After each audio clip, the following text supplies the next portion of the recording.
straight ahead on 12 News. Have you heard your doorbell ring lately? They act very, very friendly, like you're best friends with them.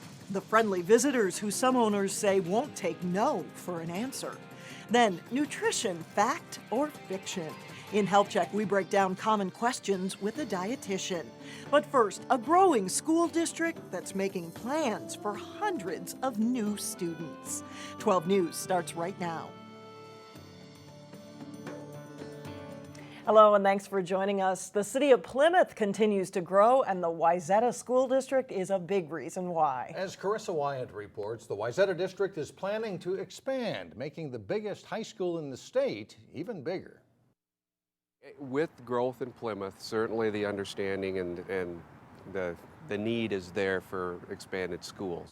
Golf in Plymouth is set to give way to schools. The now shuttered Elm Creek Golf Course, owned by the school district, is making room for an expected influx of students. Certainly back in 2008 and 9, things were slowed down. Here in Plymouth, we did have a few developments going on, but in the last 2 to 3 years, things have really opened up. Monday night, Plymouth City Council members met with Wayzata school officials to discuss expansion plans at Wayzata schools. Plans that also include building a new elementary school. Plymouth City officials tell us that one big reason for the growth in population is the quality of schools. There are 4 districts in the area, and they're all known to be excellent school districts. In February, Wayzata residents voted in favor of a building bond, which will be used to expand Wayzata High School. Wayzata school officials are currently studying options on how to best utilize the golf course land adjacent to the high school. Actually, the golf course, we probably won't build any structures, but it will primarily serve as land to replace any displaced parking lots or any displaced athletic fields. Officials predict an additional 900 students will be enrolled at Wayzata High School over the next decade. Currently, the school houses 3,000 students. We're in the planning phase right now, and we would hope to have the additional capacity at the high school available by the fall of 2016. In Plymouth, Carissa Wyatt, 12 News. And here's how Wayzata's enrollment currently compares to other high schools. According to enrollment figures compiled by U.S. News and World Report, Wayzata has the largest high school enrollment in the state, with Eden Prairie a close second. Champlin Park has the 5th largest enrollment, with more than 2,800 students. A Brooklyn Park man was back in Anoka County Court on charges that he was in possession of a stolen AK-47 assault rifle. Fridley police say they found 24-year-old Abdullahi Saeed asleep in a running vehicle with a stolen rifle. It happened last month outside a Perkins restaurant. Saeed was also found with a narcotic and 20 rounds of ammunition. Anoka County Attorney Tony Palumbo credits a call from the public and good police work in averting what could have been a dangerous situation. It's important to know that the public needs to be vigilant when they see something that's out of the ordinary, especially in a situation like this involving a firearm, that a 911 phone call is absolutely appropriate and let the authorities deal with it from there. Saeed will be back in court on September 15th. A Brooklyn Center man accused of robbing a bank did have a better getaway planned. Unfortunately for him, though, police say he locked his keys in the car. Moshood Itabai is charged with first-degree bank robbery in Barnum, Minnesota, that's southwest of Duluth. Itabai admitted using a replica handgun to carry out the robbery. Authorities say the suspect went to a nearby home to steal a hammer, which he used to break out a window of his car. Police eventually arrested him as he made his trek back toward the Twin Cities. Well, some call them annoying, others persistent. Whatever your view is on door-to-door solicitors, the city of Brooklyn Park says it's getting more complaints about them. Here's reporter Sonia Goins. Kim Hutchins would rather play in her backyard with her dogs than answer her front door. We have had the security system people come to our doors. They will come to the door and they act very, very friendly, like you're best friends with them. And then they say they've got this thing going on that if you allow them to put a sign in your yard, they will give you money towards the security system. Kim says she would say just about anything to make the persistent peddlers go away. I tell them that we're in foreclosure even if we're not, just so they leave me alone. But the security crews are not the only ones making stops in this North Brooklyn Park neighborhood. The meat people come around on their truck.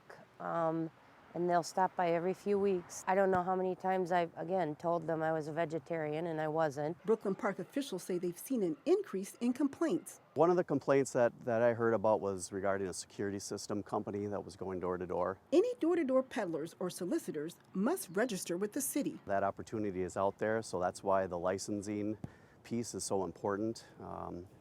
The folks, they have to submit all their information along with a photograph. They get checked by the police department. Door-to-door salespersons are not allowed to knock on the door before 7 a.m. or after 9 p.m. They're also not allowed to make claims that the city endorses their products. I want them to go away, yes. If someone comes to your door and they're just annoying and just won't go away, you can call the police or you can put one of these signs up. In Brooklyn Park, Sonia Goins, 12 News. According to the Minnesota Attorney General, residents have 3 days to cancel something they've purchased from a door-to-door salesperson. If you don't take action within those 3 days, you may be locked into a costly and unwanted purchase.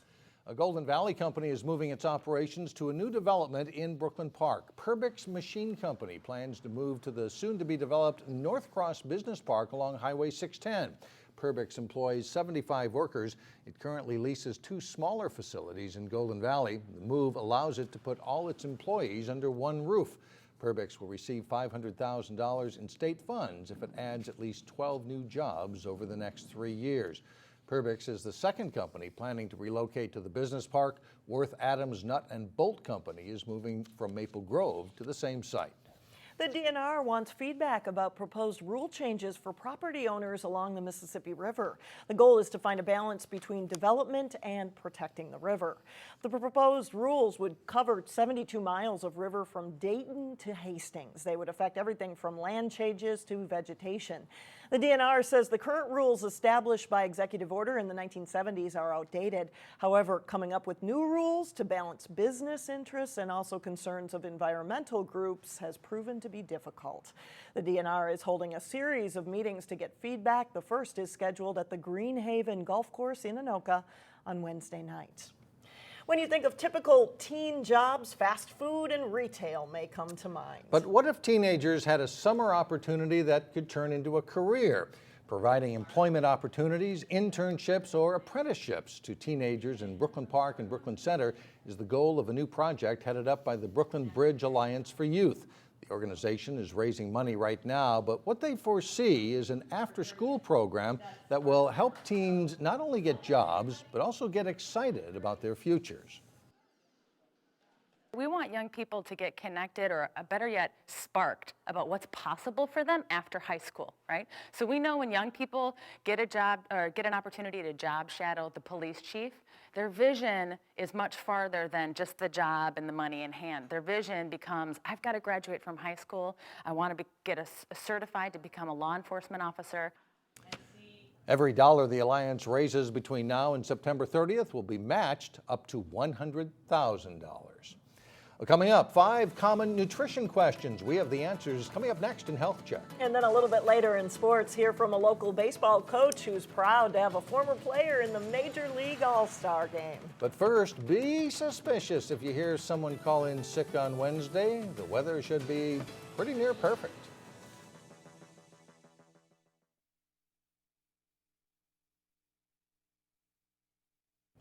Nearly everywhere you turn, magazines and television bombards you with messages about what you should and shouldn't eat. And it can be a lot for a person to take in. And in some cases, what you hear might not always be true. In today's Health Check, Delane Cleveland teamed up with an expert to find some help. Shopping at the grocery store can raise a lot of questions for someone trying to eat healthy. Today we asked registered dietitian Brenna Thompson from Nutritional Weight and Wellness in Maple Grove to answer some of the most common ones. When I'm working with clients, I hear similar questions quite frequently, and for good reason, because there's a lot of nutrition confusion that goes on in the world. For starters, what to do with the incredible edible egg? How many egg yolks can I eat in a week? And I just say eat as many eggs as you really want, because they are such a good source of protein. Next on Thompson's list, salt. And when we start cutting out a lot of the processed foods, we automatically reduce our sodium consumption. And you know, if you're going to be eating vegetables, if you're cooking more at home, make your food taste good. Salt your food. She recommends doing that with an unrefined sea salt that looks pink, gray, or black. Because that salt is still going to have a lot of the naturally occurring minerals in there. Another question she hears often revolves around juice versus soda consumption. So soda and juice, ounce for ounce, have the exact same amount of sugar in them. For advice, limit the juice intake. Or now that it's summer, it's always fun to do more of a juice spritzer. So a couple ounces of your orange juice, and then just pour in some sparkling water. Meantime, Thompson says questions about whether soy is a health food often comes up in conversation. Too much soy, in particular for men, can lower their libido. It can also cause infertility. In everybody, soy blocks iodine absorption to your thyroid, and that slows your metabolism. So if you do eat soy, limit it to a couple of ounces and stick to the organic stuff. And finally, if you become a vegetarian, how do you make up for the lost protein? If they are still consuming fish, I would have some sardines or some tuna, salmon. Any of those would be great options. Other options include cottage cheese, milk, yogurt, and whey protein powder. Just a few pieces of advice from the experts to keep people on track. In Maple Grove, Blaine, Cleveland, 12 News. And coming up, a local hospital now has as many babies as Minnesota has lakes. But first in sports, we catch up with a former Maple Grove swimmer who's excelling in college in our first episode of The Next Level. Jay Wilcox is up next. A lot of people hoping to see Pat Neshek on the mound tonight. Let's hope he gets in a couple innings, or at least a couple batters. Yeah, great honor. Pride, right? Great honor to be on the team, and obviously getting in the game in his home state would be really big too. It's an exciting night for Cardinals reliever and former Twin Pat Neshek, who grew up in Brooklyn Park and made it to his first Major League All-Star game. And it's also exciting for those who remember him as a young ball player. This is side-arming reliever Neshek in action with the Cardinals this year, where he's having the best season of his big league career. And here's how Pat looked back in the day while playing for Park Center. His high school coach will be at Target Field for the All-Star game and is very excited for Pat. Oh yeah, when I heard about it, I was out in Montana and the Texas were flying. I was sending them out. I was getting them from people letting me know that he was in the All-Star game. I saw that in him when he was in high school. I mean, he lived and died baseball. I mean, that's all he cared about. I mean, he was on the field before I got there at practice. I just gave him the keys and he got things going. And he always wanted just to play baseball. Another All-Star connection. Stahl played high school ball in New Ulm with current Twins coach Terry Steinbach, who was the All-Star Game MVP in 1988. Soccer players at the Schwann's USA Cup tournament often have to deal with heat and humidity. This year's tournament kicked off in chilly conditions by July standards. The Maplebrook Chargers facing Rudbeckianska, Sweden in U19 girls gold play. The Swedish team strikes very early as Fanny Appelgren boots it ahead to Josephine Lund, who taps it to Marie Sigerholm, and she tucks it away. The start of a huge game for her. Casey Oddie is busy in goal for Maplebrook, and she makes a diving stop here to deny Marlene Gesser-Lankett of a goal, but she can't get them all. Sigerholm creates some space and drills the high shot home. She scores all three of their team's goals, and it's 3-0 at halftime. Maplebrook trying to regroup, but Rudbeckianska keeps playing well. The crossing pass slips by Oddie, and Emma Olsen taps it in as the Swedish club wins it 6-0. Brooklyn Park-based Northwest Kickers playing Rapides of Quebec, Canada in U15 boys silver play. Emil Panter taps it ahead to himself, and when it slips through the keeper's hands, Panter taps it in for a 1-0 lead, and they're pretty excited about that. A bit later, the initial pass is broken up, but Panter is in the right place to follow up with a rocket for the goal, and it's a 2-0 lead for the Canadian team. And they dominate this first half. Felix Antoine Bellew steals the pass, then watch him chip a well-placed strike under the crossbar for a 3-0 lead.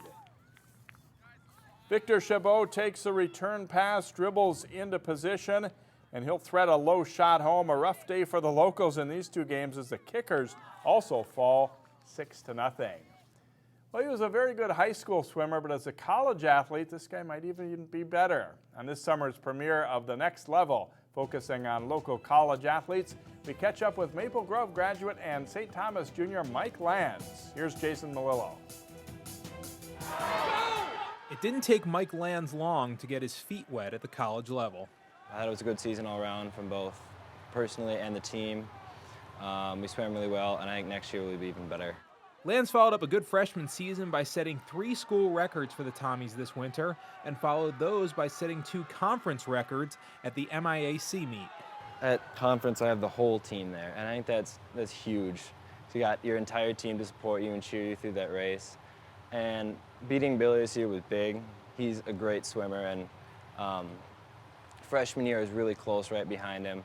And we've always kind of had this back and forth battle. And honestly, I think I'm a lot quicker because he's there. Lanz graduated from Maple Grove in 2012 and helped lead the Crimson to a second-place finish at the state meet his senior year. Lanz says his quick adjustment to the college level is a direct result of the training and coaching he received in high school. I think it made me a lot stronger swimmer. Ron was he was a very good coach, very tough coach, and let you know what he wanted.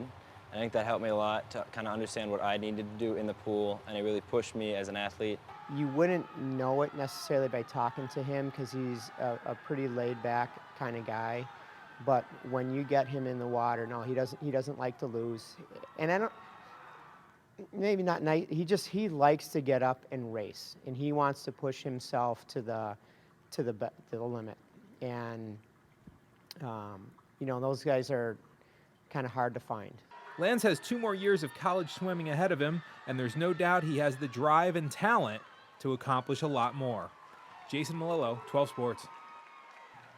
Following the Tommies Conference meet, Lanz swam at the Division III National meet, receiving All-American honors. Watch for the next level with Jason Tuesdays over the next several weeks here on 12 Sports. So great to see somebody who's not only succeeding in college, but maybe even improving from what they were as a high school athlete. Thanks a lot, Jay. You bet.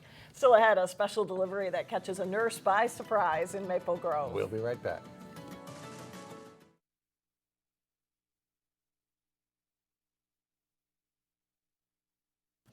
And finally, babies are being ushered into the world faster than expected at Maple Grove Hospital. The hospital announced its 15,000th delivery since opening in 2009. They were expected to be busy with deliveries, but not this busy until the year 2022.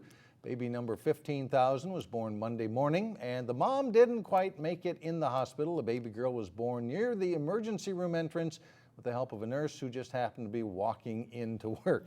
Last year, Maple Grove had the 2nd highest delivery volume in the state, right behind Abbott Northwestern in Minneapolis. So our question is, if the 15,000th is born outside the hospital, does that count? Right, exactly. That baby knew it needed to be born, right, to get that number. They're in charge, right? That's right. That's it for now. Thanks for joining us, everyone. We'll see you back here tomorrow. Community Corner is coming up next.